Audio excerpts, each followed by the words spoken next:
Une semaine d'infos dans le Grand Lille. 7 jours, 7 minutes. Bonjour à toutes et à tous et bienvenue sur Grand Lille TV en ce lundi 22 mai. Toute l'actualité est près de chez vous, dans la région lilloise, en images en 8 minutes, avec ce journal préparé par l'ensemble de la rédaction. Les prévisions météo d'abord en ce lundi, et dans l'ensemble un temps très agréable en ce début de semaine, une belle impression d'été avec du soleil, de la chaleur, jusqu'à 26 degrés de prévu cet après-midi dans la région.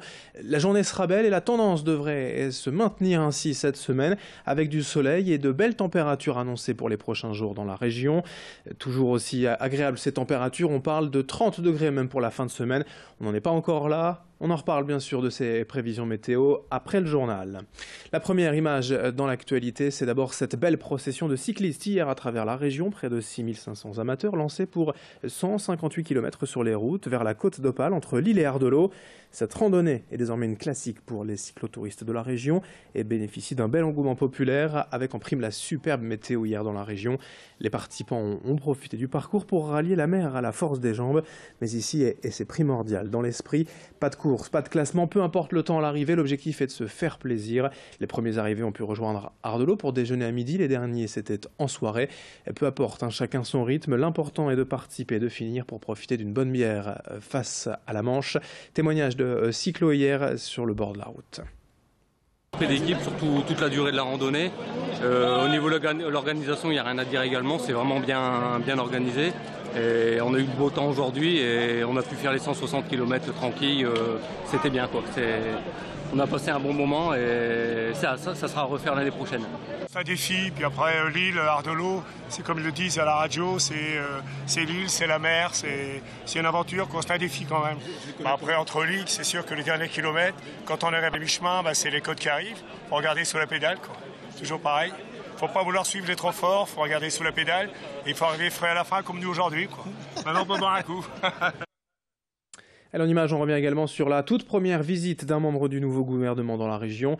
Le ministre de l'économie, Bruno Le Maire, était ce vendredi sur le site de production d'Arc International, le leader mondial de la verrerie et des arts de la table.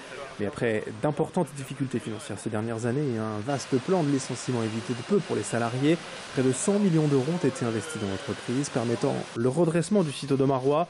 Emmanuel Macron, le président de la République, s'était d'ailleurs mobilisé pour la société en 2014 lorsqu'il était lui-même ministre de l'économie. Bruno Le Maire est donc venu constater la relance de l'activité d'Arc International.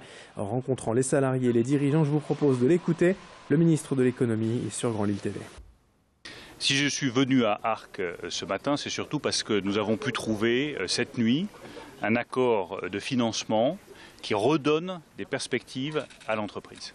Le rôle de l'État, c'est de soutenir toutes les initiatives qui sont prises par les entrepreneurs industriels pour les aider à trouver des financements, pour les aider à trouver les solutions qui leur permettent de se développer. Le chef d'entreprise a du mal à trouver les compétences dont il a besoin. Ça, c'est le rôle de l'État. Et croyez-moi, je suis décidé à me battre pour l'industrie française avec la même énergie avec laquelle je me suis battu comme ministre de l'Agriculture. Et ici, à Arc, beaucoup d'investissements ont été faits pour justement moderniser les chaînes de production, moderniser les fours et demain moderniser la chaîne du froid. Et moi je veux rendre hommage aux salariés de l'entreprise d'Arc. Je veux rendre hommage au sens des responsabilités des syndicats. C'est parce que les syndicats ont été responsables. C'est parce que les salariés sont exceptionnels de dévouement, de professionnalisme, que l'entreprise a aujourd'hui un bel avenir devant elle. Et dans le reste de cette édition, on enchaîne aussi avec le grand angle de la rédaction consacré aujourd'hui au cœur du printemps, aux concerts et festivals de cet été. Et dans la région, comme chaque année, de grands noms sont attendus. Les stars internationales se partageront l'affiche aux côtés de groupes de la scène montante. Voici quelques dates à ne pas rater près de chez nous cet été. Une sélection réalisée par Idil Gunaï. Cet été, les événements musicaux vont se succéder. Petit tour d'horizon des principales affiches qui brilleront sous le soleil des Hauts-de-France. Direction le stade Pierre-Mauroy avec le North Summer Festival les 24 et 25 juin. Martin Garrix, Ibrahim Malouf, Justin Bieber, Sting, ils seront tous là pour cette première édition. On reste au stade Pierre-Mauroy avec un concert exceptionnel en perspective, c'est celui de Céline Dion. La chanteuse québécoise aux millions d'albums vendus quitte pour un temps Las Vegas. Elle sera les 1er et 2 juillet à Villeneuve-d'Ascq.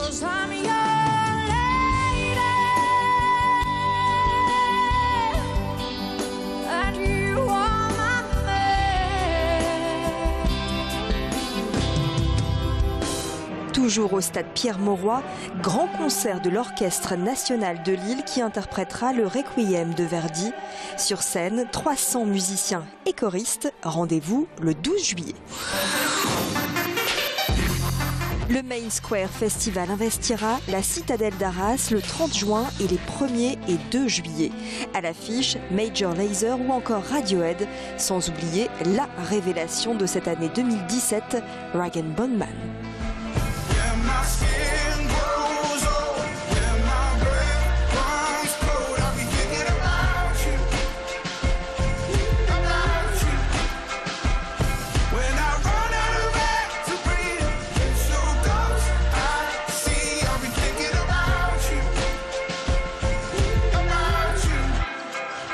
Et puis le festival de la Côte d'Opale se tiendra du 17 au 22 juillet. Au programme 15 artistes dans 5 villes différentes, Outreau, Ardelot ou encore Le Portel. Avec Claudio Capéo, Juliette Armanet, Juliane Peretta, Kerry James ou encore Calypso Rose.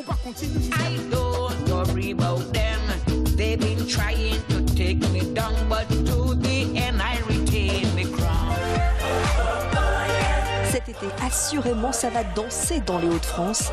Il ne vous reste plus qu'à faire votre choix.